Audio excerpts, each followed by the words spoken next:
হাজার বছর ধরে আমি পথ হাঁটিতেছি পৃথিবীর পথে, সিংহল সমুদ্র থেকে নিশীথের অন্ধকারে মালয় সাগরে। অনেক ঘুরেছি আমি বিম্বিসার অশোকের ধূসর জগতে, সেখানে ছিলাম আমি।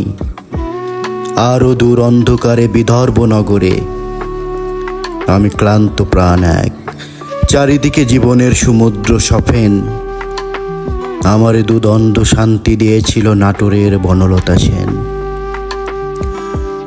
চুলতার কবেকার অন্ধকার বিদিশার নিশা, মুক্তার শ্রাবন্তীর কারুকার্য, অতিদূর সমুদ্রের পর হাল ভেঙে যে নাবিক হারিয়েছে দিশা। সবুজ ঘাসের দেশ যখন সে চোখে দেখে দারুচিনি দ্বীপের ভিতর,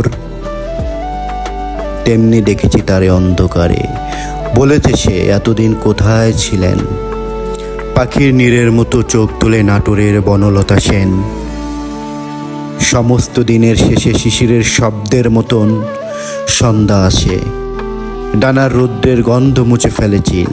পৃথিবীর সব রং নিভে গেলে পাণ্ডুলিপি করে আয়োজন, তখন গল্পের তরে জোনাকির রঙে ঝিলমিল।